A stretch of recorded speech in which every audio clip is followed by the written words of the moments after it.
पाकिस्तान तहरीक-ए-इंसाफ ने 8 फरवरी को सवाबी में जलसे का इनेकाद किया। जलसे से पीटीआई रहनुमाओं बैरिस्टर गौहर, जुनैद अकबर और अली अमीन गंडापुर ने भी खिताब किया। जुनैद अकबर ने खिताब करते हुए कहा कि नहीं चाहते इदारों से हमारा टकराव हो, क्योंकि ये इदारे हमारे इदारे हैं। अली अमीन गंडापुर ने कहा कि अगर हमने बदला लेने का सोच लिया तो फिर हमारे मुखालिफिन बर्दाश्त नहीं कर सकेंगे। बैरिस्टर गौहर ने अपने खिताब में कहा, इमरान खान कह चुके हैं कि वो मुल्क की खातिर मुज़ाकरात करना चाहते हैं। मुल्क मुश्किल मरहले पर खड़ा है, इसके लिए रास्ता निकालना होगा। पाकिस्तान की सियासत इमरान खान के बगैर नहीं चल सकती। 8 फरवरी को पीटीआई ने मुल्क भर में एहतजाज की कॉल दी हुई थी, मगर सबसे बड़ा एहतजाजी जलसा सवाबी में ही होना था। खैबर पख्तूनख्वा 2013 से पीटीआई का मजबूत गढ़ माना जाता है। इस अरसे में पीटीआई ने सूबे में जितने भी अहम जलसे किए, उनमें एक तो इंतजामिया की मदद और फिर किसी हद तक हामियों की तादाद भी काबिल जिक्र रही। खैबर पख्तूनख्वा में पीटीआई ये जवाज नहीं बना सकती कि उसके लीडर्स और कारकुनों के लिए रुकावटें खड़ी की जा रही हैं। इस मरतबा तो पीटीआई ने यौम सियाह के नाम पर बड़ी हाइप भी बनाई। इमरान खान ने अपने पैगामात के जरिए कारकुनों को बाहर निकलने की हिदायत भी दी, मगर पीटीआई के सवाबी जलसे को एक छोटा जलसा कहा जा रहा है। मुखालिफिन ही नहीं बल्कि सहाफती जराए भी इसे फ्लॉप जलसा करार दे रहे हैं, बल्कि जो ग्राउंड चुना गया वो भी माजी की निस्बत छोटा ग्राउंड चुना गया।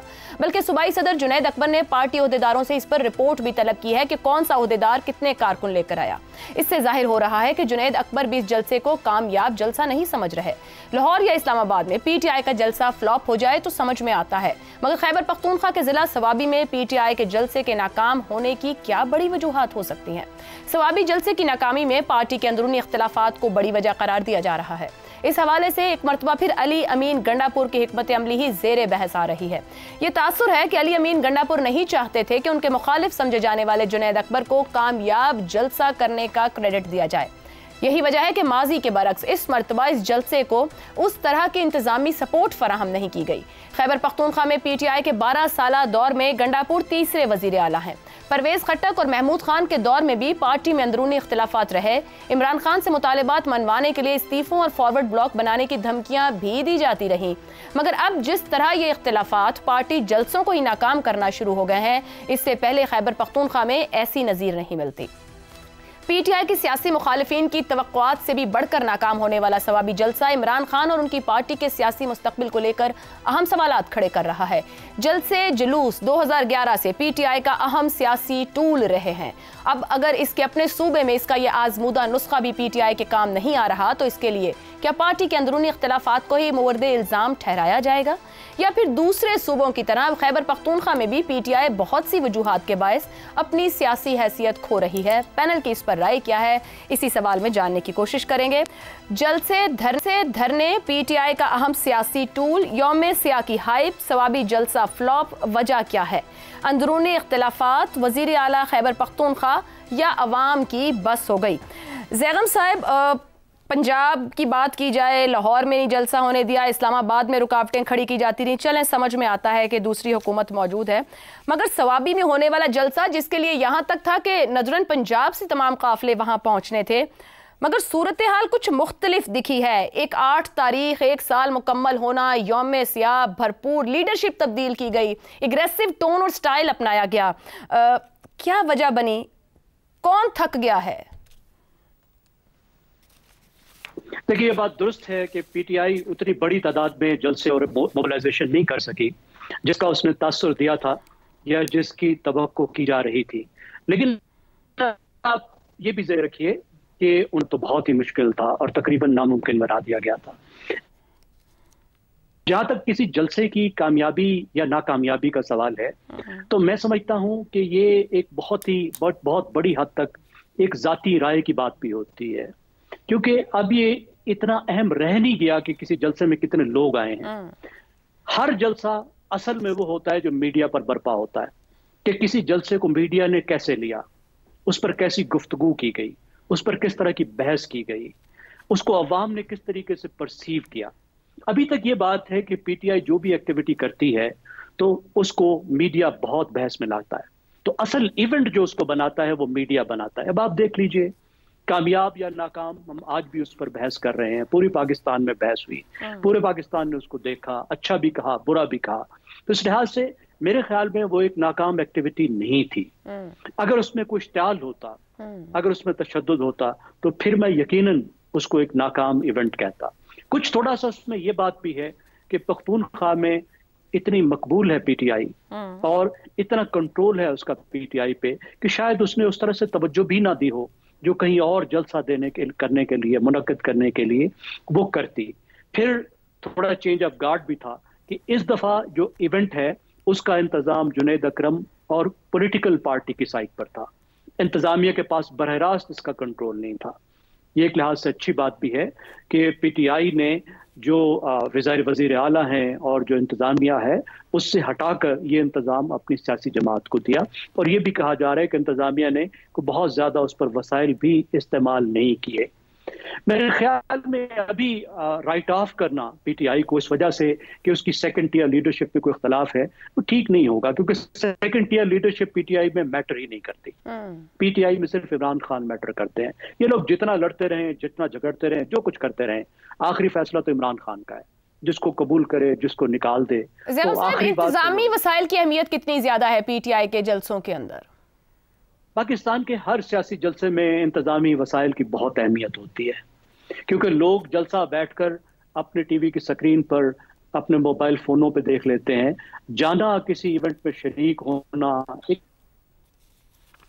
बात या अपने काम रोज को छोड़ के, तो उसमें मोबिलाइजेशन के लिए बड़े वसाइल और बड़े पैसे की जरूरत ठीक हो गया। तो या तो किसी पार्टी को बहुत ज्यादा इन्वेस्टमेंट मिल रही हो, जिस तरह हमने देखा था 2014 के बाद से कि बड़े बड़े लोग करोड़ों अरबों रुपए पानी की तरह बहा रहे हों, या फिर सरकारी वसाइल इस्तेमाल हो रहे हों। अगर ये दो चीजें ना हो तो मैं समझता हूँ पाकिस्तान में किसी भी पार्टी के लिए बहुत बड़े जलसे करना बहुत मुश्किल काम है। ठीक हो गया। शहजाद साहब, पीटीआई 2013 के बाद से जलसे, जुलूस, धरने, रैलियां, केपी इंतजामिया का भरपूर इस्तेमाल होता रहा और फिर हमने उसके बाद भी देखा जब पंजाब और इसकी केपी की गवर्नमेंट थी अभी पास 2022 ऑनवर्ड्स 23 के शुरू तक, तो भी जलसे इसी तरह होते रहे कि दोनों सूबों की सपोर्ट रही, जब इस्लामाबाद की तरफ भी जाते रहे। मगर यह भी तासुर मौजूद था कि जैसे भी गज़ी आज़म साहब ने बात की, पीटीआई एक मकबूल तरीन जमात है खैबर पख्तूनख्वा की, वहाँ उन्होंने तवज्जो नहीं की कि लोग हमारे मौजूद हैं। इंतजामी सपोर्ट से महरूम सवाबी जलसे ने क्या भरम तोड़ा है, या ये कहा जा सकता है कि वो मोटिवेशन ना हो सकी, चेंज ऑफ गार्ड मौजूद था या ख्याल उस तरह नहीं किया गया, या ये जो इंतजामी सपोर्ट है ये एक बेसिक फैक्टर है या फाउंडेशन है किसी बड़े जलसे को करने के लिए? आयशा, अगर 1 करोड़ लोग जमा हो जाते इस जलसे में, मसलन एक फर्ज के लिए 1 करोड़ लोग जमा हो जाते, तो आज हम पता क्या बात कर रहे होते। खैबर पख्तूनख्वा में 1 करोड़ जमा होने की क्या बड़ी बात है। 40 करोड़ में से 1 करोड़ ही तो जमा हुए। यानी हम किसी भी सूरत में, पीटीआई का वो गढ़ है, पीटीआई की 2/3 मेजॉरिटी है सूबे के अंदर, वो 1 करोड़ निकले या 1 लाख निकले या 10,000 निकले या 20,000 निकले, मेरा ख्याल है उससे कोई मैटर नहीं करता। मैटर ये है कि पीटीआई की तीसरी मरतबा वहां पे हुकूमत बनी है और आज भी बेइंतहा पॉपुलर है। और अगर नहीं है, मिसाल के तौर पर ये जलसा बताना है, ये बता रहा है कि बहुत बिल्कुल उसका बुरा हाल हो गया और बड़ी मुश्किल में, तो फिर डर काहे का, घबराने की क्या बात है। फिर तो जो अपोजिशन पार्टीज हैं उनके तो मौजे होनी चाहिए, खुशी होनी चाहिए हर तरफ कि अब तो हमारी बारी आने वाली है खैबर पख्तूनख्वा के अंदर। तो लेकिन चूंकि हमें कहीं ना कहीं दिल के अंदर कोई चोर छुपा हुआ है थोड़ा सा, तो हम उस वजह से उसको और फिर खोलते हैं उस चीज को कि बताएं वो फेल हो गया, कैसे फेल हुआ। सच्ची बात है, मैंने तो फॉलो भी नहीं किया, लेकिन मेरा ख्याल है जो चीज मैंने फॉलो की वो ये कि इस मरतबा पंजाब के मुख्तलिफ कोनों से, चाहे 50 निकले, चाहे 40 निकले, चाहे 200 निकले, लोग इस दफा पंजाब से निकले अपने अपने हलकों के अंदर, अपने अपनी जगहों पे, और वो गिरफ्तारियां हुई और ये सब कुछ हुआ। और पंजाब में उस माहौल के बावजूद जिसके अंदर के सख्ती का अमल है, अगर इस तरह के लोग निकल के अपना इजहार कर रहे हैं तो इसका मतलब है कि पंजाब में अभी बहुत कुछ और छुपा हुआ है। जब हालात बेहतर होंगे तो बहुत कुछ और निकल सकता है। That is the bigger news जो कि हम। दूसरी बात देखिए, पीटीआई का तो आप ये कह रहे हैं पंजाब की स्ट्रेटेजी ज्यादा कामयाब रही प्रोटेस्ट करने की पीटीआई की निस्बतन सवाबी जलसे वाली स्ट्रेटेजी के? लोगों का बाहर निकलना इतने सालों, इतने अरसे के बाद, यानी कम से कम 3 साल के अंदर इस तादाद में इस तरीके से ज्यादा मानिखेज है बनिस्बत उस जलसे के जो सवाबी में हुआ। दूसरी बात, पीटीआई के चैलेंज क्या है, उसने अगले 3-4 साल के लिए अपने आप को, अपनी सियासत को जिंदा रखना है। वो हम आप मिलकर रोजाना कर देते हैं टेलीविजन के ऊपर बैठ के। यानी जब सवाल रखेंगे उसके बारे में, और हमारे सवाल क्यों नहीं होना चाहिए? एक सियासी जमात है, उसका वोट बैंक मौजूद है और वो एहतजाज कर रहे हैं, तो और ना सिर्फ ये कि हुकूमती हल्के बड़े परेशान रहते हैं। हर टेलीविजन पे बैठ के, हर चैनल पे बैठ के। हुकूमतें तो हमेशा ही ऑपोजिशन से परेशान हो रहती हैं। ये तो ऑपोजिशन का किरदार यही है कि हुकूमत को परेशान रखे। तो जितने बयान होंगे, जितनी कीद होगी, जितनी कंट्रोवर्सी होगी, जितने आपस में मामलात खराब होंगे, पीटीआई एक खबर, पीटीआई आज एक कमर्शियल वैल्यू है। पीटीआई एक सुन लीजिए रेटिंग है, पीटीआई रेटिंग है, पीटीआई कमर्शियल वैल्यू है। इसलिए लोग पीटीआई के बारे में बात करते हैं, क्योंकि वो पीटीआई एक पार्टी भी है और एक सियासी हकीकत है। तो मेरा ख्याल है कि हम हुकूमत मिलके सबको, उसको पीटीआई की सियासत को जिंदा रखे हुए हैं, तो उनको घबराने की तो जरूरत नहीं है। We are there to support them in terms of talking about it again and again and again. लेकिन बड़ा अहम सवाल है कि तीसरी बार केपी में, इसी तरह पीपल्स पार्टी की चौथी बार सूबा सिंध में है, लेकिन क्या जमात के साथ वो सेंटिमेंट ग्राउंड पर मौजूद रह पाएगा जो 2-3 साल जो शहजाद साहब कह रहे हैं कि पीटीआई को इसे संभाल के रखना है, या लोग कहीं ना कहीं थक जाएंगे?